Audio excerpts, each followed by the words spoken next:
Good evening and welcome to the event this evening of the launch of the English translation of Ilse Aichinger's collected essays on film and fate, or camera flashes illuminating a life.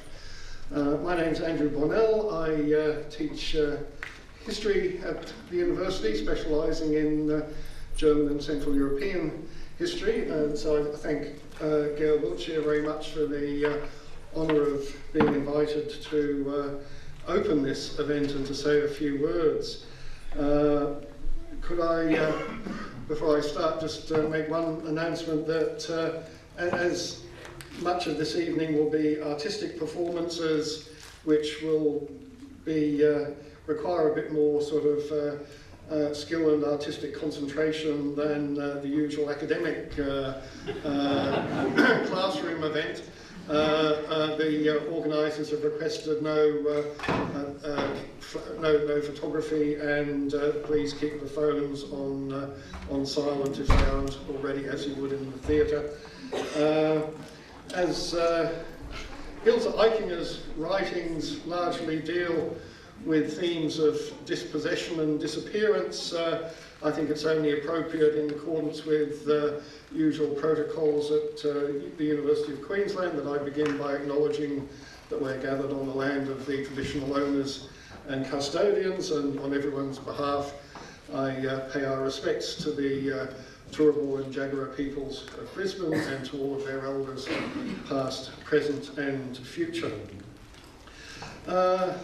I'd like to acknowledge the people who've made this evening possible, and firstly there's the author Ilse Aichinger, and if you haven't yet obtained a copy, of course the purpose of a book launch is to sell as many of these as possible, and you know, there's a collection of this and Aichinger's great first and only novel from 1948, The Greater Hope, also translated by Geoff Wilkes, and they're available in the foyer if you haven't got them already, and people are available to sign them, and there are other great publications, including Gail Wiltshire's analysis of Aichinger's work, so I commend the book table to you. So Aichinger was a remarkable writer. I encountered her as an undergraduate student of German because some of her short prose pieces appeared a fair bit in anthologies, although she didn't have a large reputation in the English-speaking world, but Geoff Wilkes and Gail Wiltshire are in the process of changing that. Aichinger was born in 1921 in Vienna, at a time when Vienna was impoverished and recovering from the rigours of an unsuccessful, for Austria, First World War, but still had that sort of cultural richness that we associate with Vienna in the early 20th century. When the German state, under the leadership of the Nazi Party, annexed Austria in 1938, Aichinger found herself belonging to the category defined by the Nazis and the regulations to the 1935 Nuremberg laws as a Mischling first degree, which meant a mixed race person with two Aryan so-called grandparents and two grandparents classified by the Nazis' racial ideology as Jewish. Although Aichinger herself never seems to have felt any attachment to either Judaism or much to Christianity beyond conventional Christmas celebrations. Aichinger was thus in a group that was discriminated against by the Nazis. So-called Mischlinge were in an ambiguous situation in that they weren't subjected to the immediate wave of violence and persecution. And it should be noted that when the Nazis did march into Vienna in March 1938, a city which had a population of over 200,000 Jews at the time, that Adolf Eichmann came from Berlin to make an example of Vienna, to show how you can drive the Jewish population out of the city as fast as possible, and Jews were subjected to an overt wave of violence. and persecution, which resulted in the emigration of something like 130,000 Viennese Jews, with about 70,000 remaining. Of those 70,000, 65,000 were persecuted to Nazi death camps, and only a couple of thousand returned. Among the deported to Nazi death camps and execution sites were Ilse Aichinger's grandmother and her mother's sisters, who perished somewhere near Minsk in 1942. And Aichinger repeatedly comes back to the memory of seeing her family members on a truck being driven out of the city, and the mixture of indifference and hostility and contempt from many of the Viennese passers-by. It's one of the disturbing motifs that recurs in Aichinger's reminiscences. Aichinger herself was separated from her twin sister Helga, who managed to get on one of the last so-called Kindertransporter evacuation convoys of children sent to Britain for safety, while Aichinger survived the war in an increasingly precarious situation in Vienna. Aichinger emerged as a significant writer in the post-war period after surviving the horrors of the Second World War in Vienna. She was immediately recognised, or very soon recognised, by one of the most important groups of writers in post-war West Germany, the Gruppe 47, or the 47 group of young German writers determined to remake the German language after its abuse at the hands of the Nazis. She received their literary prize in 1952 for her short story, Mirror Story, that she wrote the previous year. She only wrote the one novel, which has been studied by Gail and translated by Geoff. There was an earlier translation, but it's fair to say the earlier one is not only very hard to get, it's been superseded by the recent edition.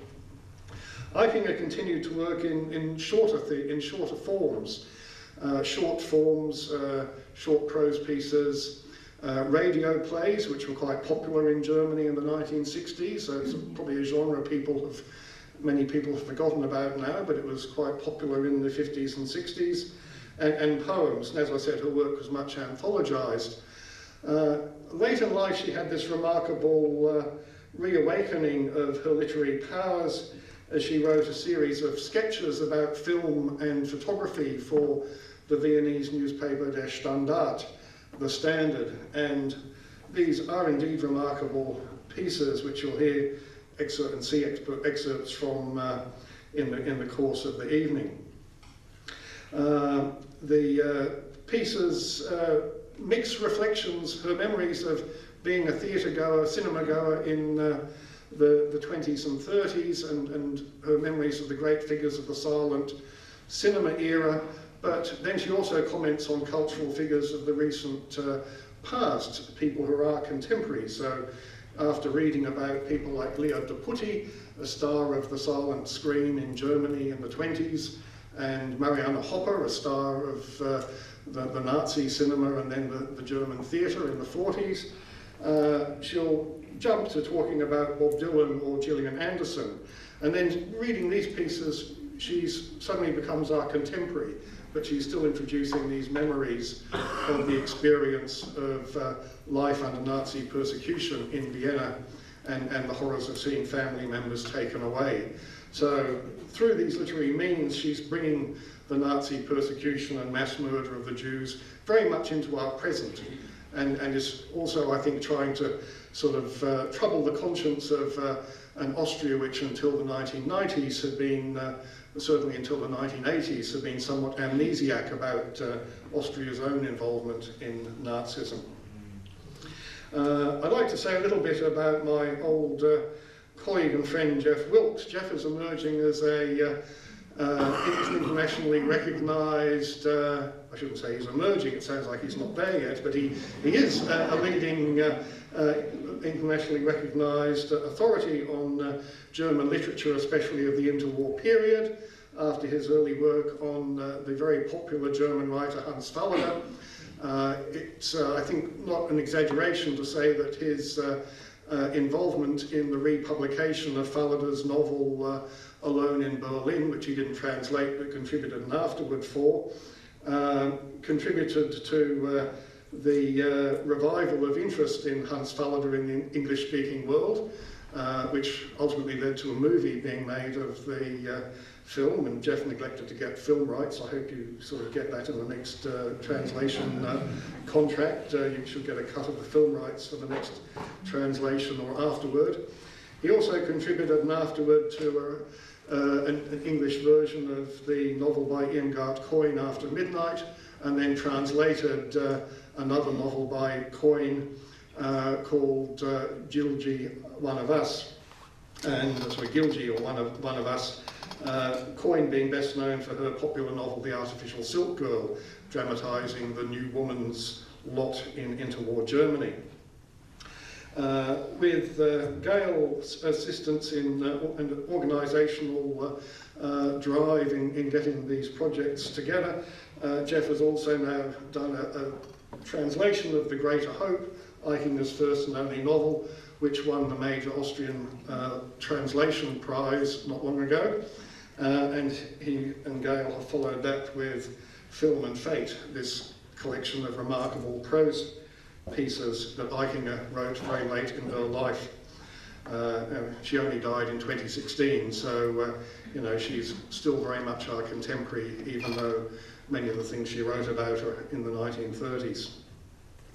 I'd also like to recognise Gail Wiltshire, of course, who is no doubt you know, responsible for making this whole event happen. Gail has gone from being an honours student in German at this university to being quite a formidable scholar of German literature, and her writings on Aichinger repay careful reading. She's also shown this remarkable drive that is so characteristic of her in getting to know the family and getting a number of these projects off the ground, and you know, becoming a wonderful advocate for Aichinger and her work in the English-speaking world. So Gail is something of a you know, cross between a German philologist and a force of nature, I think it's fair to say. The current book, as I said, you'll be getting dramatised versions, so anything else I say about it will be weak by comparison. We also have a musical item this evening with excerpts from Schubert's Winterreise, and I've been reminded what the link is between the Winterreise and Ilse Aichinger's work. And there's a letter which Gail obtained a copy of, an unpublished manuscript letter, which is an incredibly moving document written by Aichinger in the last winter of the Second World War in Vienna, in war-torn Vienna, to her twin sister, whom she hadn't seen since 1938 in England. And it's a 4-page long letter to her twin sister, and expresses her longing for her in wintry Vienna. And she particularly speaks of how she has to remember her sister whenever she hears Schubert's Winterreise, Winter's Journey, on the radio. But thinking about the connections between the Winterreise and Aichinger's work, there's more than one connection. Obviously, both of them incorporate a sort of Viennese culture, although it's not the sort of frivolous, light-hearted Viennese culture that we associate so popularly with Vienna. It's recorded that when Schubert first played the Winterreise to a group of his friends, they were shocked at how dark and sombre it sounded. They were expecting something lighter and more cheerful. But the mastery of short forms that Schubert shows in this, and his capacity to say powerful things in an apparently simple form, is very reminiscent of Aichinger's mastery of short forms that is also used to make a powerful statement as well. So without any sort of further ado from me, I'll hand over to the musicians for excerpts from Schubert's Winterreise.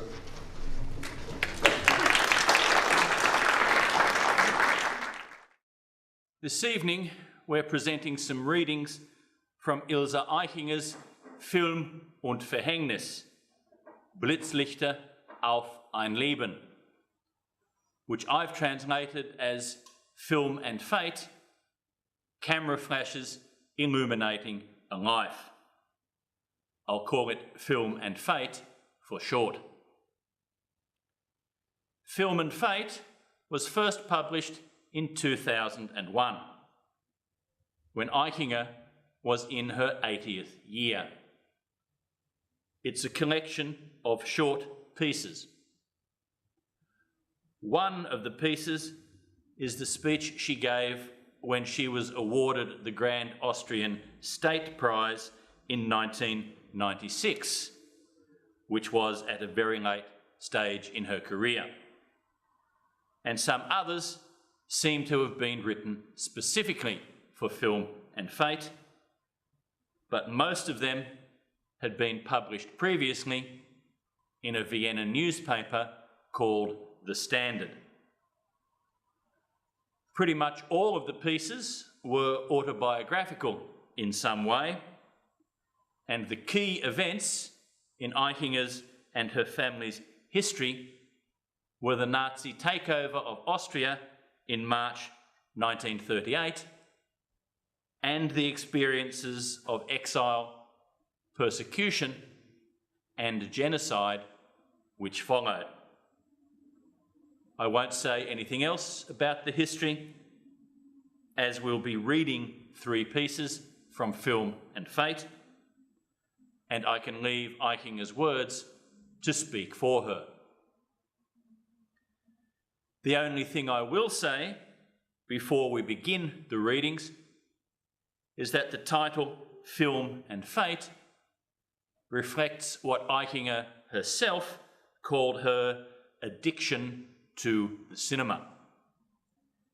As she was born in 1921, that addiction began in the era of the silent films, and it persisted until her last years.